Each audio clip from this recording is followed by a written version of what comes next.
Hello and welcome to episode 54 of Crucible Bootcamp. I'm your host, Koala, and today we're going to be taking a look at a Voidwalker Rumble match on Black Shield by a friend of mine named Ali.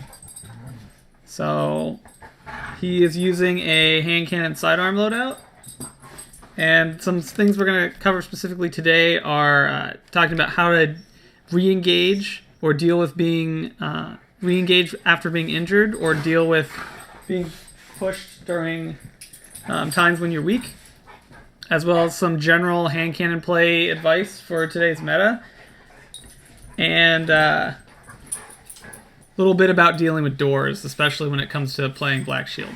So without any further ado, let's go ahead and get into it. Hey. Oh, gosh. All right. Out.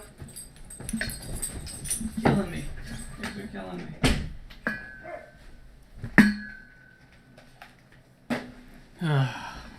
Okay, so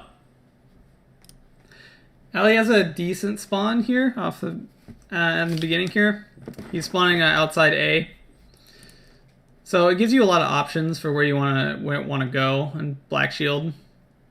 One of the first things he's going to do is he's going to go check the door. So he's going to push over the top. I like this push. A lot of players, instead of pushing over this rock, instead they'll push around the rock, and that you run the risk of getting sniped from the door, especially at the very beginning when everyone has special ammo. So you have to keep that in mind. Anytime you push a door, it's normally safe to assume that there's going to be a sniper behind it in pretty much any game mode, including Rumble, even though snipers are generally discouraged to actually use that sniper in Rumble. You should still worry about those snipers when it comes to maps like Thieves' Den or Black Shield or any other map really that has a lot of doors in it. So when we do challenge these doors, what we don't want to do is just walk inside, right? We never really want to just walk into a door. We almost always want to check it with a slide, because people that are inside are always going to have the first shot off on you. It's really easy to tell and on your radar when someone's going to push a door. It's very telegraphed, and you even have the entire animation of the door opening up. So it's too easy to just for someone to already be ready for you. So you want to throw off their aim best you can. So you really want to breach these doors using slides. Using the slide is basically going to look something like this. You don't want to slide through the center here. That's not what you want to do. Because if you slide through the center here, you run the risk of someone being set up back in this location, someone being set up here, and someone being set up here. So you want to limit exactly how many angles you're going to get attacked from. The best way to do that is really to slide in and add an angle yourself. You start from one corner and you kind of breach one direction. So it still becomes problematic if someone can be set up in any one of these three locations, but instead of getting hit in all three coming through the center, you're cutting off one of those angles by breaching this corner like this. Whereas if we go through the center here, again, someone's going to attack us from any one of these 3 points. If we use a corner instead, then it's going to allow us to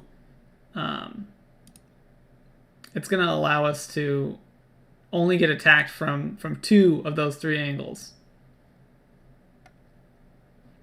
So here, because we breached the center, you can see that right now, because we're covering that corner, we're only going to get hit from up top, as you can see here, our opponent's here, and off to our right. We don't need to worry about anyone in this location on the side. Whereas as soon as we get to this point here, then we have to worry about that. But if we're moving properly, then we can cut off this angle by moving to our left. And then this one doesn't matter either. So slide into doors. That's kind of rule number 1. The second thing you want to worry about when you're breaching those doors is, as you push the door, you need to decide if you're going to go right through it. If no one is on the other end, normally it's okay to just walk to the door, open it, run through. But if on your radar you see someone is on the other side, you always want to open that door first, because your opponent's going to be prepared for where you will be as soon as that door opens up. When they notice, well, you're not there, then they're going to do things like throw out grenades, and you can bait out grenades that way really easily. You can backpedal to get a better angle yourself.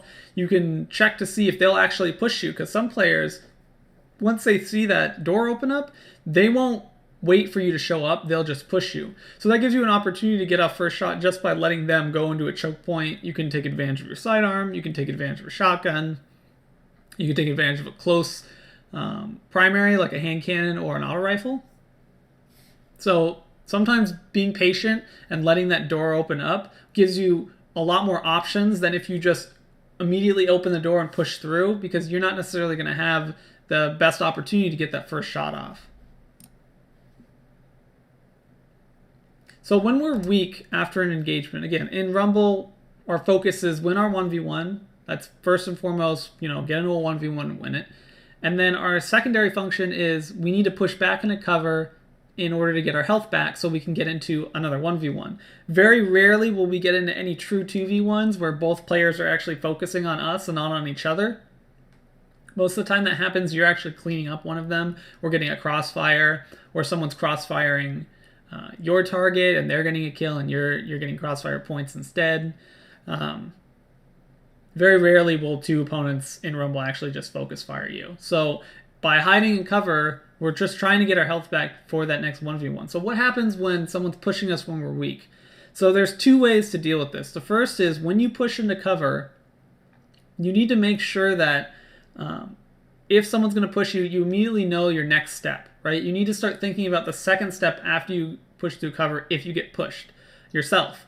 So if someone notices you going into cover and you're weak, they're most likely going to push you, and they're most likely going to push you straight ahead. So there's two ways you can take advantage of this. The first is you can back up and use that escape route that you just thought about. So in this case, one of our good escape routes is just right around the corner to our left here from the missiles, because there's a good corner that's going to bring us into cover. We don't really have an option to go backwards here because it's in a big open space behind us. And then also we have to keep in mind there is that wall here right behind us as well. So we can't necessarily go straight back. We either have to go, we really, our only option is either wait here or move back into our left around the corner into cover. So if we're not thinking about an escape route and we're thinking about how to defend ourselves during this time, again, let's go back to that example where they know we're weak and they're going to push us. Well, they're always going to push us straight ahead of us. There's not really going to be any real any mystery about what your opponent's going to do. They're just going to push straight forward because they know they have the advantage, and you can take advantage of that yourself. And it happens to even the best players. You see someone weak and it's your first inclination to go chase them down because you have a huge advantage, and it doesn't matter, like you don't necessarily need to hit as many shots as they do in order to survive. But you run the risk of being baited into these situations that are really bad for you. So as the defender, as the person that's weak, if you know that the player is going to push you straight ahead, right? They're going to end up in this choke point here. Then what you can do from our position here is we can actually lob a grenade over. We can lob an axiom bolt over while we're still under cover and soften up that target to put them on equal footing, right? So if you hit that target with that axiom bolt, it's 122 or 117 or however much it decides to do damage, it's going to weaken them, a non-zero amount. That's going to give you a chance to actually make up for the fact that you yourself are weak. So holding on to your grenades for, if you can, right? If you can just win a 1v1 with pure gun skill and then hold on to your grenade when you're weak, that's going to be a more effective way to defend yourself and keep yourself alive longer than the opposite. Killing someone with the grenade and then hiding and relying on your gun skill to make up for the fact that you're weak. You want to utilize those abilities that circumvent time, right? It doesn't take a lot of time to throw a grenade. You don't necessarily really need to expose yourself in order to get the most out of it. So really good grenades that gain you time oftentimes are area denial grenades, like spike grenade, like lightning grenade, like an axiom bolt or a fire bolt or a storm grenade. Anything that does non-direct damage, right? You don't have to stick your target to do anything. It doesn't need to be near them. It'll just lock off a portion of the map. And again, returning to one of our older concepts about map control, giving yourself a little bit of map control, a little bit of breathing room in order to get that health back. So now that we've primed our target with our axiom bolt, we can actually, in this position, sweep out of our cover and just go for a headshot or go for 2 body shots. And they basically have to do the same thing, go for a headshot or go for 2 body shots based on our health regenning right now. The other thing we can do is instead, knowing that they're going to push us straight forward, right? Our target's going to be right here. What we can do, especially as a hand cannon user, is peek shot. So we're going to look at Ali right now. He's going to do a little bit of peek shotting. So you see, he knows his target. He takes a shot. Okay, he takes that shot from outside of cover, takes the shot here, and moves back into cover. Now, what you want to do when you're peek shooting is you don't want to go to the same place twice. Right? You only get 1 shot. These situations, you have to treat your primary just like you would a sniper rifle. And as soon as you've been seen, they know exactly where you are. You don't want to return to that same spot, because if you do, your opponent's going to be prepared for you to show back up. Even if they don't necessarily know the timing, they're going to have that head level. They're going to have where you're, generally where your body's going to show up. Even if you slide out or jump out, what you want to do is attack from a different angle. So in this case, we attacked from this location here. We move back into cover, and now what we can do instead is we can hop and take a shot from above and take the second shot. Now we're on about equal footing, right? If they haven't hit us yet, we're both 1 shot. We're both absolute. We're going to pull back down into cover, naturally. We're going to go back down after our jump, and then we can actually engage from the left side and finish them off here, right? Or we can return to the right side and attack them there. But you're not returning to the same spot right away, right? If you are going to go back to a spot you previously went to, it's not going to be back to back. It's always going to be after you do something else, because you want to confuse your opponent. You don't want your opponent to necessarily know where you're attacking from or where your next spot is going to be. So you use that art of deception to get an advantage over your opponent. This kind of mind game is really your best option for winning this engagement, and any engagement really when you're weak, because you're preying on 2 things. The first is you're preying on the fact that your opponent's going to be predictable, right? They're going to push right through the same spot. And you're preying on the fact that that your opponent has to play a guessing game that you have full control over, right? Your opponent does all the guessing, and you decide when and where it is you're going to attack, or even if you're going to attack at all. Because you could potentially take these 2 shots, right? You could take the first shot from here, you could take the second shot from here. Now that you're both 1 shot, maybe you take this opportunity to actually just escape. If this is something like Trials, this person, maybe they play really conservatively. Maybe they're the last person alive on their team, and you're both the last person alive on your team, and they don't want to mess it up, right? They're just going to get their health back and reset the entire engagement. Well, maybe that's your opportunity to escape and go and pick up a teammate, or go and get a better position, or go pick up special. Gives you options. You want to do things that give you options. In Rumble, this is a little iffy to just run away in the middle of an engagement, because you still have the problem of being weak, and now you're potentially pushing to someone that is pretty much guaranteed to be at full health. At least in this situation here, that 3rd shot on a target you already know is weak, there's less risk involved with it, because they're weak. You only need to hit one shot. Normally it's just going to be a body shot. And that's a lot easier than being weak and pushing someone else who's full health, where you have to hit every single shot or land a sticky grenade or jump through a lot of hoops in order to succeed. So unfortunately, like we talked about earlier, you can't really pull back and to the right there because there's no cover. Unfortunately, he does exactly that. When you do get into engagement, again, keep in mind, where's your escape route? How are you going to get away? What if someone pushes you? So here, he doesn't miss any shots. Sometimes in these engagements where you didn't necessarily slide out, and you're just strafing out, those are situations where your gun skill outweighs your movement. In that when you slide out or jump out into engagement, you're utilizing the ability to shoot first. But by just strafing out, it's pretty much an even 50-50. Your opponent has just as much of a chance to kill you as you them if all you do is just strafe out into them. Because generally players naturally aim at the chest to head level right in there, and it's very easy to hit shots that way.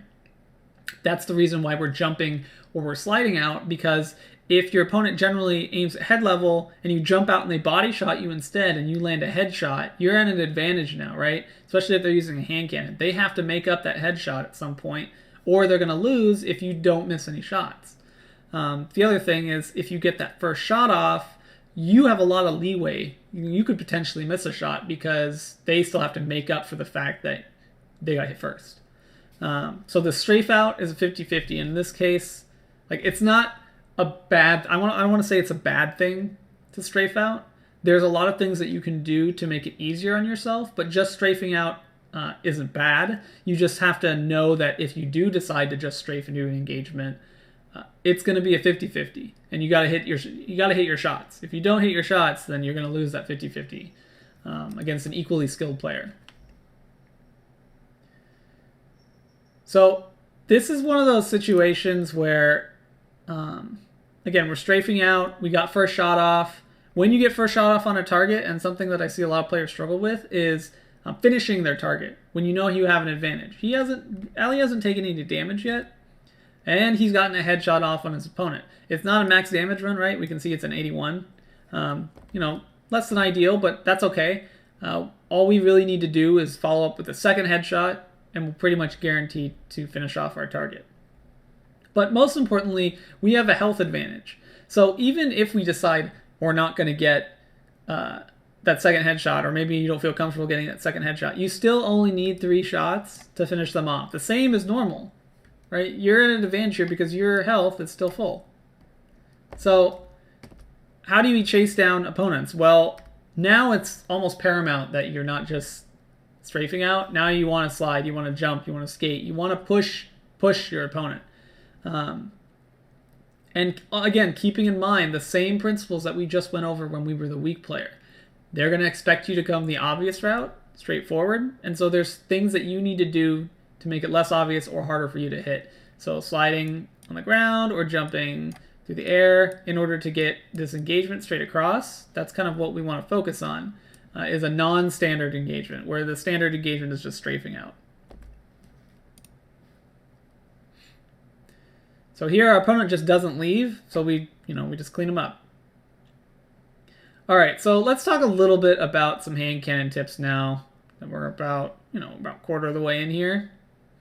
Now that hand cannons have been nerfed once again, the damage drop off on them is rather harsh. As you can see, it's for 33 to the body there.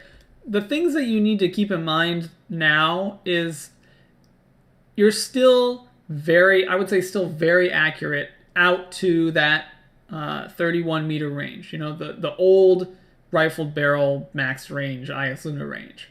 It's still very accurate there. The problem with that range now is when you do get a headshot, it's going to vary in damage.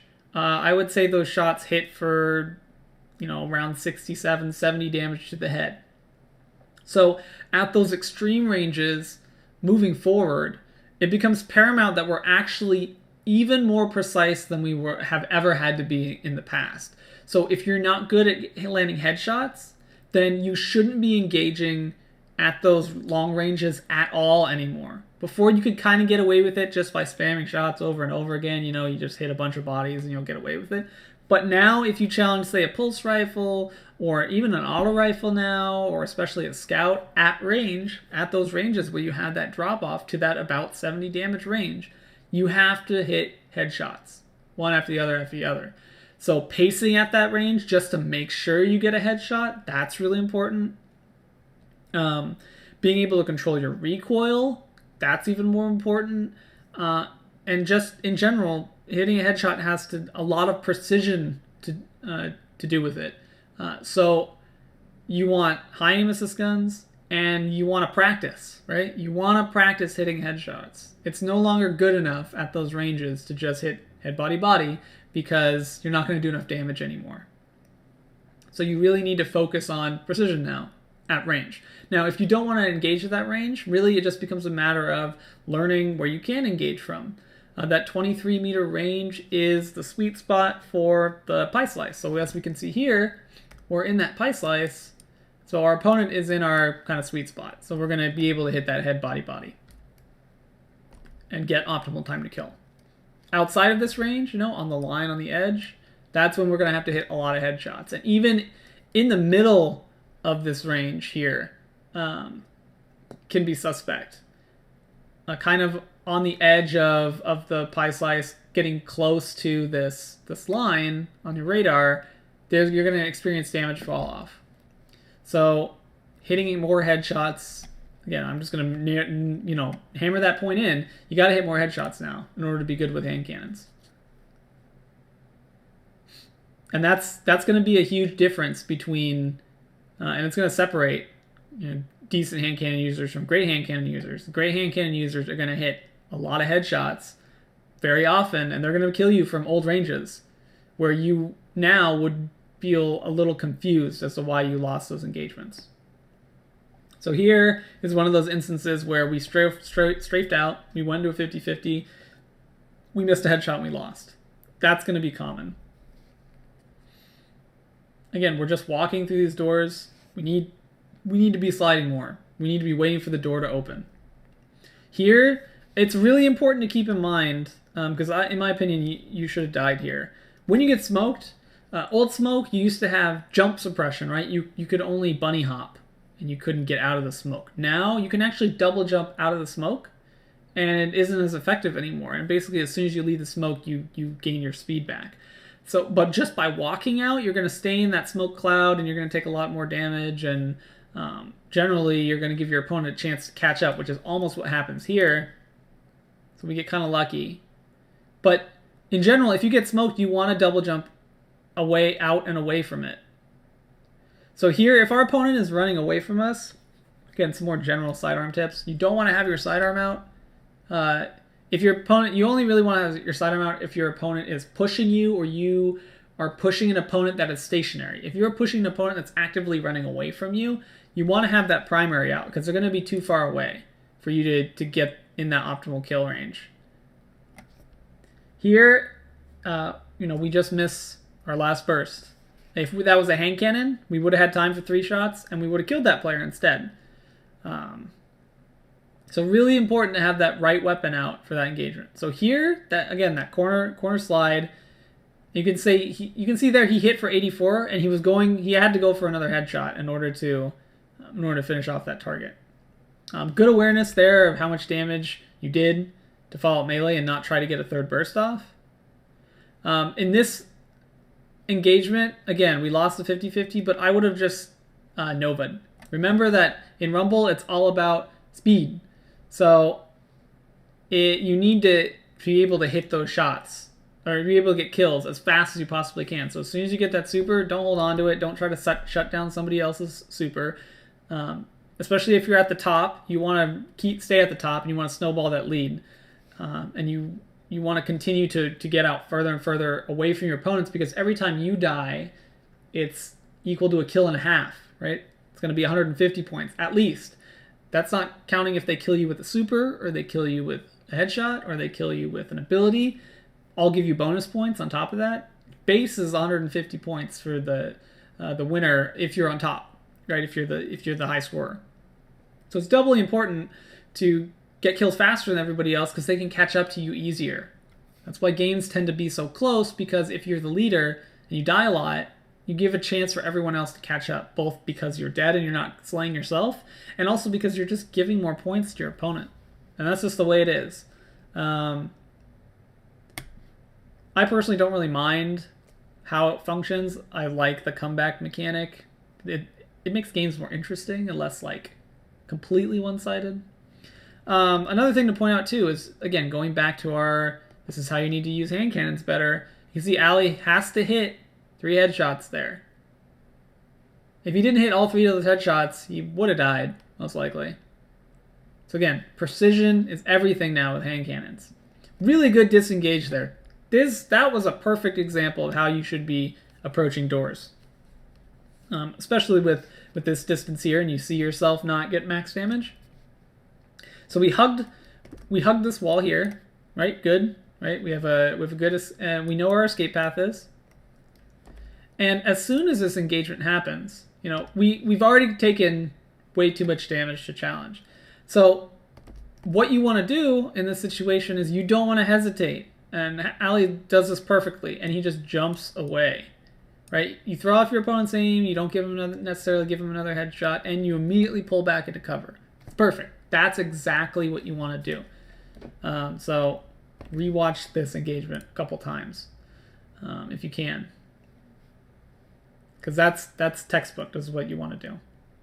There, again, we have Nova. We could have just walked out Nova to that guy. Didn't really need to worry about the bubble. Because now we've wasted a lot of time trying to get the same challenge that we knew we were going to lose anyway.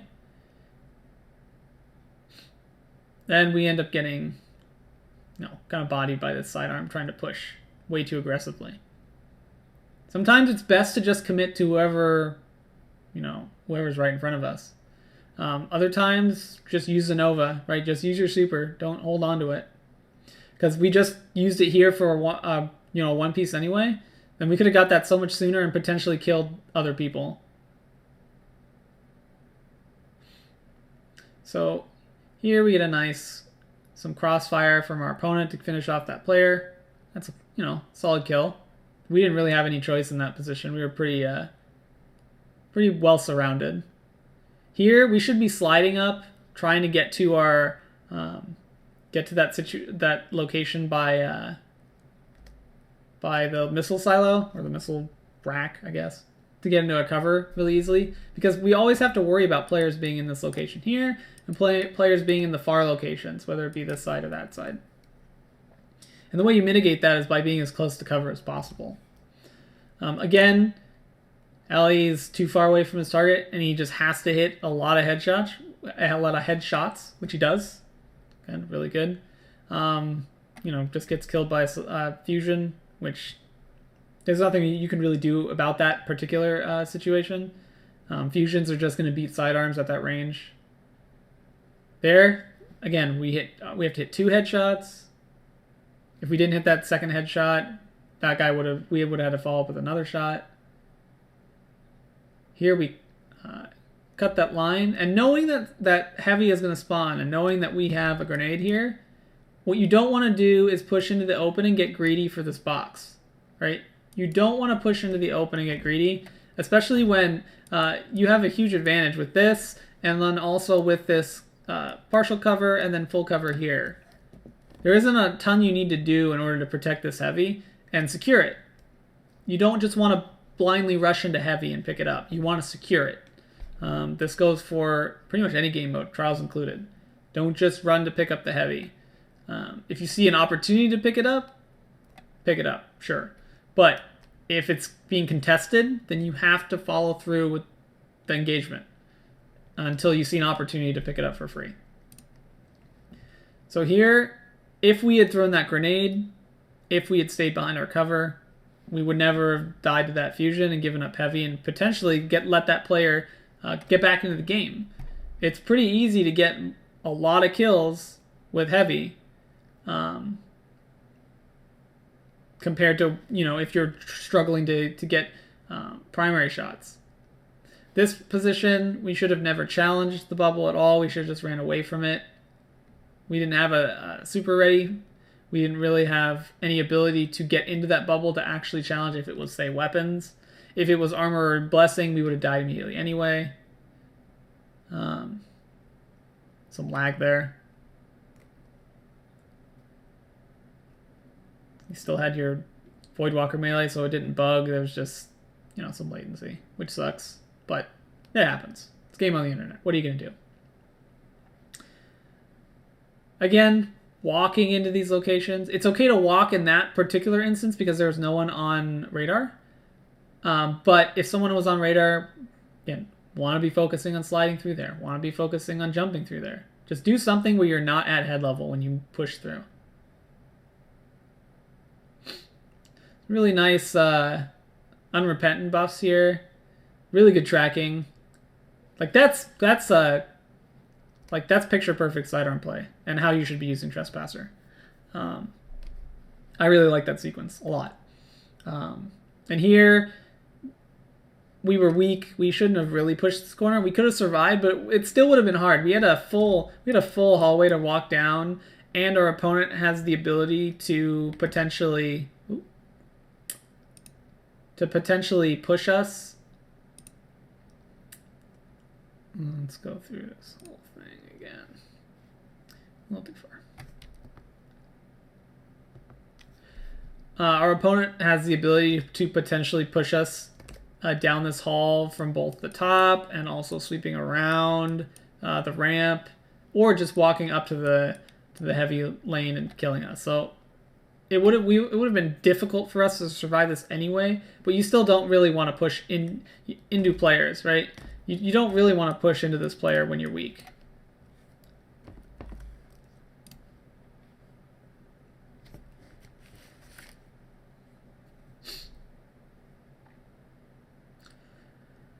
All right, we got Nova again. We just want to use this one, right? We don't want to hold on to this one at all. We're pretty close to winning. We don't want to give our opponent a chance to come back into it.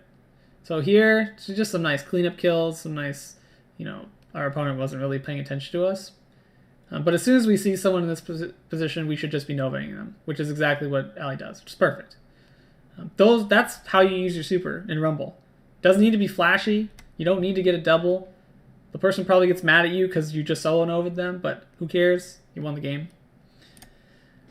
I think overall this was a really solid game. Like if you watch this game from start to finish, there weren't huge gaping errors that Ali was making, and he was landing a lot of shots, but it could have been cleaner. There could have been a lot fewer deaths, and that's the whole purpose of getting your stuff critiqued, is you can always do it better. And if you can do it better in lobbies that maybe felt a little light to you, because Ali told me that the lobby felt a little easy to him, which compared to his skill level, I would agree with. But if you can play those lobbies perfectly, then when you get into a lobby that's at your skill level, you're going to still be able to win those because you're still playing very well, right? And your goal is always to play the best you can no matter who's in the lobby. The better you play, the easier those easy lobbies are going to be, and the easier your normal lobbies are going to be until you start playing guys that are really, really good, who just straight up don't miss any shots at all. And you will run into them. I'm sure you have, especially if you play a lot of trials. I'm sure you run into those guys all the time, no matter what your skill level is. Yeah, that is pretty much going to cover it for me today. Just some things, some big wrap up for Ali. You really want to focus on sliding out into your engagements. Really important to slide and to jump and to not be at head level when you engage. Strafing out, just strafing out is fine. That's what most people do. But if you're going to beat most people, you need to start doing what most people don't do. And that's going out at weird angles, or pushing maybe when you shouldn't, or pushing when you should, recognizing when you should escape or when you should engage from different angles. If you're going to play doors, you have to keep in mind that it's easier for your opponent to deal with you pushing the door than it is for you to push them through the door. So you got to respect that. Don't just walk, mosey on through like it's a jaunt through the park. It's not easy, and it shouldn't be easy. And you got lucky here, but you should be punished more often for doing those things. And then finally, when you do end up getting weak in these positions, be creative with either how you survive or what you do to even the odds. Yeah, that should pretty much cover it for me. If you're watching this on YouTube, as usual, like the video, subscribe to the video, do all that jazz. That helps me get more exposure. Most importantly, tell your friends. The best way to get a lot of exposure is to just spread the word yourself, because I'm more likely to listen to someone recommend me something than I am just get a random pop-up, from nowhere. But if my brother or my a family member or a friend tells me, hey, go check this out, I'm more likely to do that. So word of mouth, great thing. If you want your gameplay critiqued, you can always send it to keen@cruciblebootcamp.com. That's KEEN @cruciblebootcamp.com. It goes into my queue. I'm a little light, so if you send me something, I'm very likely to get to it pretty much right away.